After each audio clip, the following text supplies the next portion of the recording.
programs, and I would like to introduce our first speaker, who will then chair the session, Dr. Anil Kakodkar. Anil Kakodkar is a nuclear scientist and mechanical engineer. He was the chairman of the Atomic Energy Commission of India and the secretary to the government of India. He was the director of the Bhabha Atomic Research Center from 1996 to 2000. He was awarded the Padma Vibhushan, India's second highest civilian honor, in 2009. And apart from playing a major role in India's nuclear test asserting sovereignty, Anil Kakodkar champions India's self-reliance on thorium as a fuel for nuclear energy. His current interests include solar energy, higher technical education, and science-based development. We are therefore most eager to hear what Anil Kakodkar has to say about thorium today. The title of his talk is Towards Sustainable, Secure and Safe Energy Future, Leveraging Opportunities with Thorium. Please welcome Anil Kakodkar.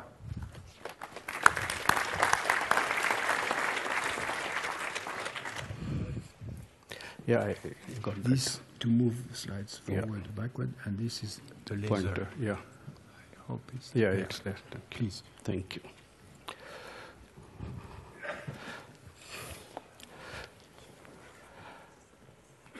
Well, friends, first of all, let me express my gratitude for this invitation and for this opportunity to make a presentation before you. What I'm planning to do is essentially to bridge the gap between where we are today and when we are likely to see large-scale applications for thorium. And that I want to do because I personally feel that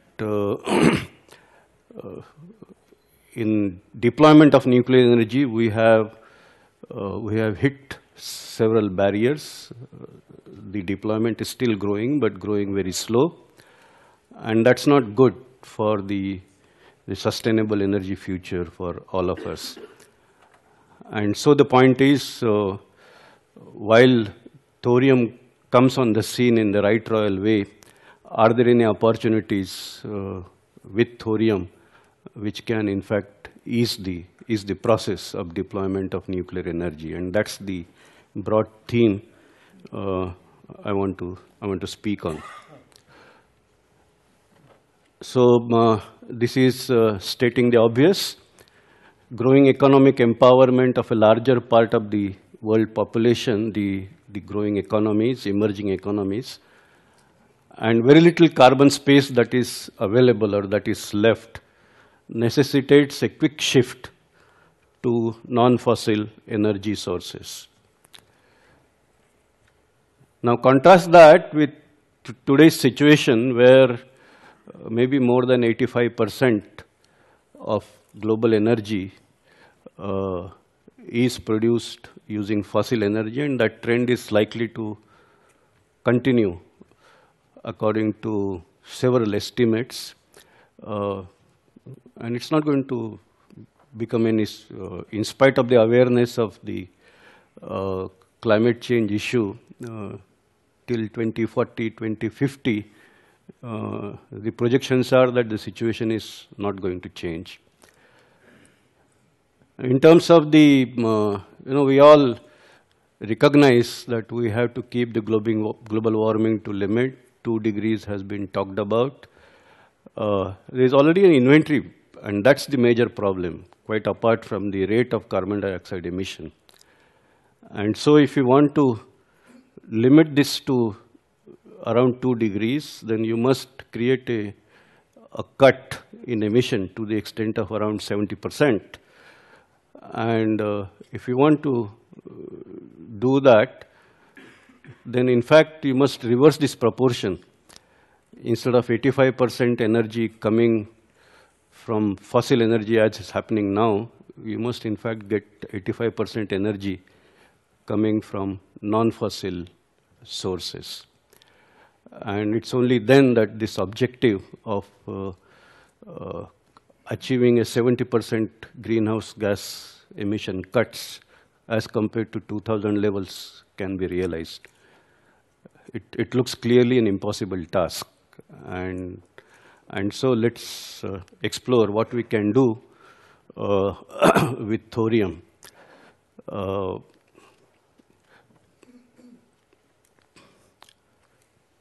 what should we do? I personally feel, well, it's very clear, business as usual approach is just unlikely to work. And so in spite of the awareness, in spite of understanding the seriousness of situation, we seem to be in a jam. We don't seem to be moving out, and we need to find a way out of this. Apart from electricity, and when you talk about nuclear energy, we're essentially talking about electricity, and that's actually a smaller part of the total energy requirement. You also need energy in the form of fluid fuels, and the question is, how do we derive them using non-fossil sources? This, of course, requires availability of energy at high temperature, because many of those processes depend on high temperature, and whether nuclear, solar, or whatever, you must be able to get that energy at high temperature and trigger those processes, and that's a challenge. And as I said earlier in the beginning, since time is running out, we need to explore what can be done. Of course, number one, by thorium, but that by itself is not sufficient to say. We have a slew of technology, and question is, can we reconfigure whatever technologies that we have today with us and achieve this objective? And I think that we should give some serious consideration to this in order to respond to the urgency of this problem. Very broadly, I'm not going to go into details, rather busy slide, but the transition to the fossil carbon-free energy cycle, well, that's what is necessary for the sustainable development of energy. We need to do several of these things: greater share of nuclear electricity in the overall electricity supply, replace fossil hydrocarbon in a progressive manner, recycle carbon dioxide, and I think quite distinctly from the issues of sequestration of carbon dioxide, which is being talked about, I think we provide a little bit of energy and in fact, to use that carbon and bring it back into artificial hydrocarbons. And I think fair bit of R&D is currently in place. And of course, the key is to derive most of the primary energy through solar and nuclear. And there are various ways, and I'm not going to go into this, but basically, you produce solar energy and nuclear energy in the form of electricity or heat, and then carry out several processes, including the use of biomass, the CO2 that we have emitted, and use of hydrogen to carry out chemical reactions to produce non-fossil hydrocarbons. So this is the background with which I want to sort of make the case. Nuclear energy, when it started, it really showed a lot of promise, and it in fact grew quite rapidly. And then, of course, for reasons too well known to all of us, it has actually plateaued, or maybe become extremely slow in terms of growth. Although in the Asia-Pacific, you do see some significant growth. And I think it's that which is really showing you the global average growth. And that, of course, is because there is growing economy there, so the necessity is much starker there. I think it's important that we understand why this has happened. And the solution that we need to find out has to be in that context. In my view, the first and foremost reason is this irrational fear, which has come about because of the famous linear no threshold hypothesis. And well, while we need to create awareness of that, the fact is it is here to stay, and we have to cope up with this problem. That leads to potential for large-scale displacement of people following a severe accident, and we have seen this more than once now. And that creates a very severe public trauma on a global scale. And that's what is really, really holding us. And with the terrorism around, this problem has become even bigger, because through malevolent acts, one can trigger such reaction which will have serious impact in public domain. And obviously, humanity does not want to face that kind of trauma. Secondly, there is this unsolved problem of spent fuel. And I am 100% convinced that the once-through mode of nuclear fuel cycle is unlikely to be solved ever. That is because we ourselves have put ourselves in catch-22 situation. The spent fuel always will contain the legally defined nuclear materials, and that have to be under safeguards and security control, and which means that you cannot dispose it of without any control. And so it's an unsolvable problem unless some specific legal correction, or you actually reverse the legal framework that has been set up. That's unlikely to happen. And so we need a different solution. Of course, Dr. Rubia has mentioned about several possibilities, and I think thorium has a very specific and important role it can make there. It can also give us a lot of benefit in the context of minimizing or avoiding public trauma. And finally, arising out of all this, and to create confidence in public, we have a regulatory system. And whenever such events happen, the regulatory system gets a jolt. And that starts acting and delays the deployment. And so that also is a problem. Well, this is all, I think, fairly obvious and known stuff. There is an evidence of that about threshold. It is there out of actual experience at Chernobyl. It's also available through epidemiological studies in several high natural radiation background areas in US, in Iran, in China, Norway, Sweden, Brazil, India, maybe many other places. The question is, are we prepared to recognize or not?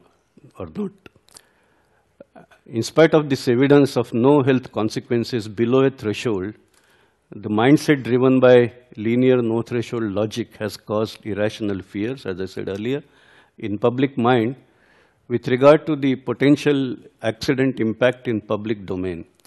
This has led to a situation where significant offsite impact in severe accident is no longer acceptable. And that's what we need to solve. So the first question is, can we eliminate serious impact in public domain with the technologies that are available now by just reconfiguring those technologies? An attempt was made in India, and there is a design which has been very widely discussed, including on IAEA platform, where the design objectives set were to sort of introduce several passive features to achieve a very long grace period, much greater than 3 days or even longer. No radiological impact in public domain, even if there is such an accident. Passive shutdown systems to address the insider threat, because active shutdown system can be sabotaged. And then, of course, other aspects of protection of assets, design life, replaceability of core internals, and of course, to get significant energy from thorium, which also gives some advantage in terms of safety management, as it will come later. This reactor has been designed to enable use of a wide range of fuel, both thorium bearing as well as non-thorium bearing. And it's a heavy water reactor, heavy water moderated, boiling light water cooled system.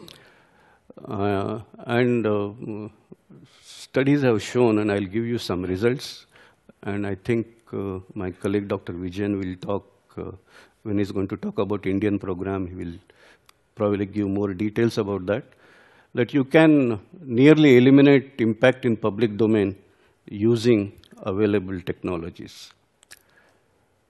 For example, the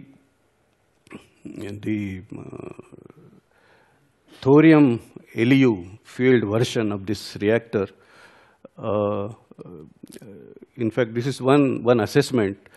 Look at the peak clad temperature under a condition of complete station blackout, and also simultaneous failure of both the wired system, the primary shutdown system as well as the secondary shutdown systems. Even if somebody were to make it fail through a sabotage, even then the clad temperature, it sort of hardly rises. And that's because there is a passive element sitting behind to control. So such things are in fact possible, and through, a detailed look at the probabilistic safety assessment has shown that the probability for exceedance of, for example, thyroid dose has gone down by at least 6 or 7 orders of magnitude, extremely low. A similar, very severe accident, a double-ended guillotine break of inlet header, along with the failure of wired shutdown systems, shows that at that 1 millisievert dose is well within the plant exclusion boundary. So there is no impact in public domain. Now, partly this arises out of the configuration, the passive safety configuration, and partly it arises out of properties of thorium, the thermophysical and also the neutronic properties of thorium. And this is of course too well known.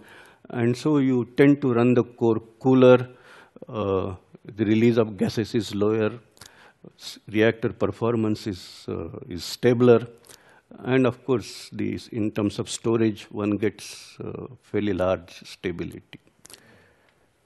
The next question that one need to answer is, how can we address the issues related to long-term waste? There is already a lot of legacy, so how do you solve that legacy problem, as well as the new arisings? And then, of course, there are proliferation concerns related to waste, particularly if you are trying to recycle, and realization of full potential of nuclear power, nuclear energy, which can happen only if we decide to recycle. Now, it's clear that, again, this has been talked about. If you ask a question, that for a given amount of fissile material, whatever, uranium-235, plutonium-239, uranium-233, what is a better host, thorium or uranium-238? And the answer is, depends on burnup. If you can run it with a very high burnup, thorium is the answer. If you cannot go to that high burnup, uranium is the answer. Today, the technology, even with water-cooled reactors, has reached a level where such burnups are achievable.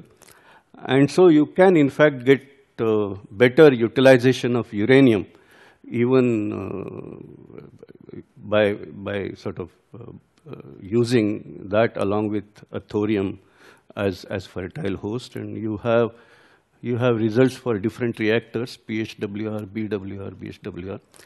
And I think that's something we can start leveraging even in existing reactors. And there are several studies which have been done by different people to demonstrate this. And this is just to say that, again, the same point, that per ton of mined uranium, you in fact tend to produce larger energy.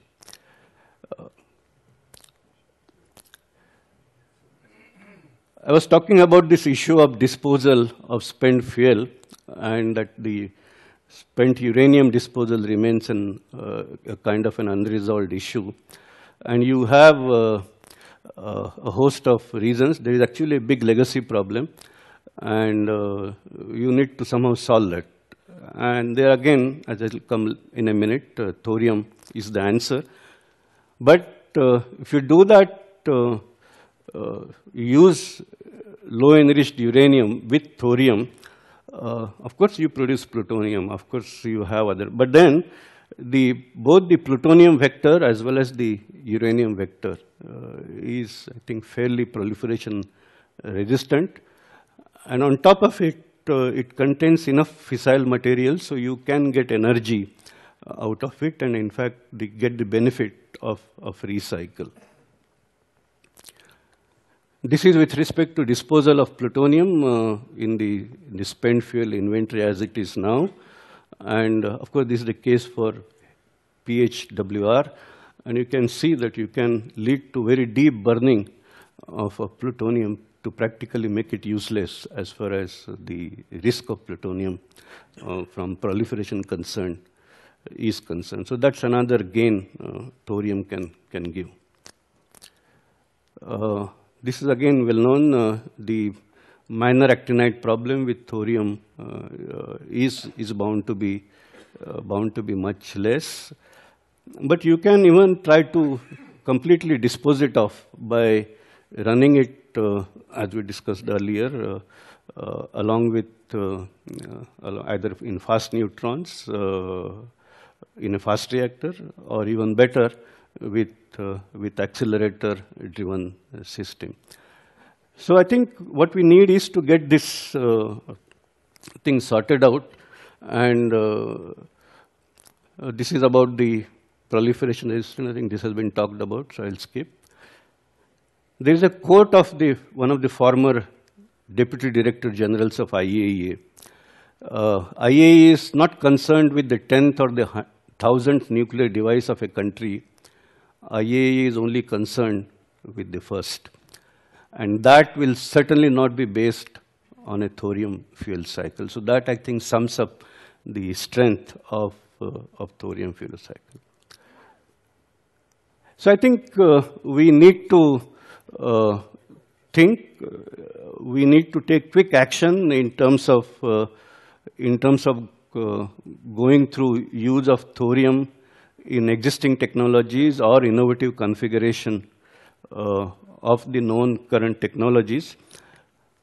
There is going to be, of course, the problem of resource, in terms of making fuller use of the total resource, and so growth is likely to be also a driving factor in years to come.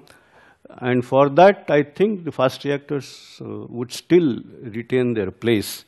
I don't think we'll be able to do away with fast reactor.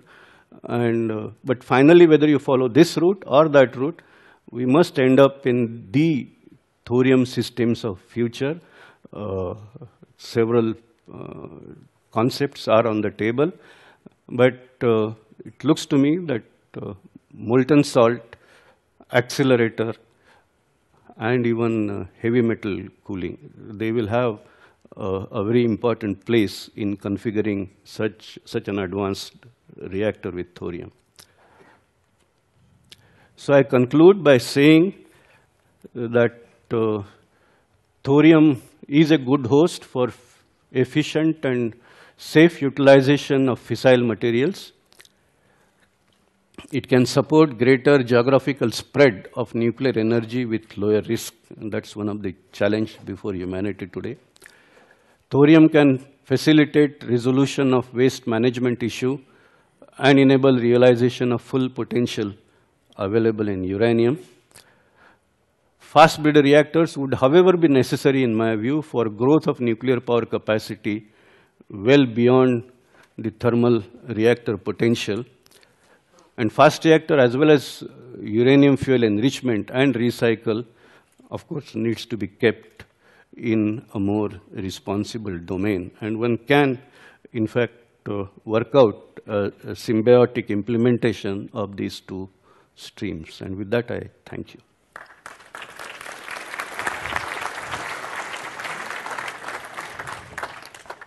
Okay, Mr. Kakodkar will take some questions. If you want to ask a question, please raise your hand and wait until you get the mic.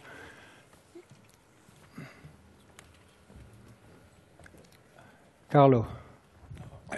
No, I have the microphone. Okay, well, I'm touching the beginning of your presentation when you discuss the various options, which are beyond the necessity of thorium, which is certainly something on which we all agree and would like to see happening in a more convenient way, in spite of the statement of that chap from, we hear tomorrow Blix telling us what he thinks about that. Anyway, the reason why I'm asking you this is the following. First of all, CO2 emissions. There is now the general tendency in the wide public to reduce the impact and importance of CO2 emissions.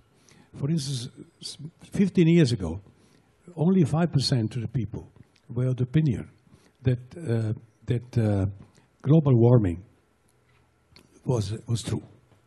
Now the number is going between 10 and 15%. And this is partially coming from the fact that we know that the temperature of the Earth over the last 15 years, after the IPCC, Pachauri, and all the company, has not grown as quickly as the predictions coming from IPCC for the so-called business as usual case.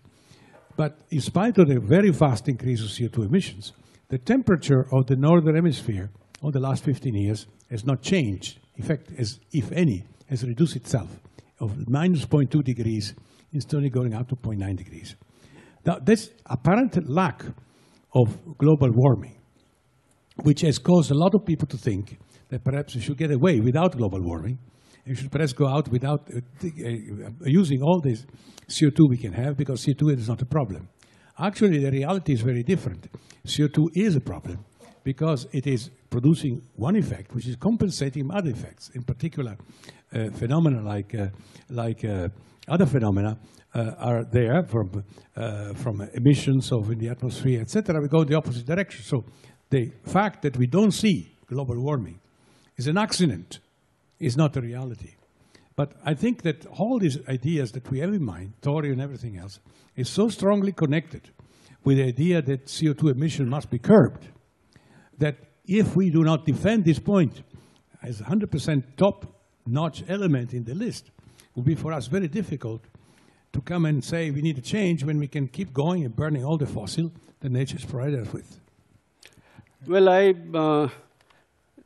well, two things. First, the latest IPCC articulation, in fact, is much sharper than their earlier articulations. And they have emphasized this point about the recognizing that the inventory of CO2 itself has already gone up, and that leaves much little room.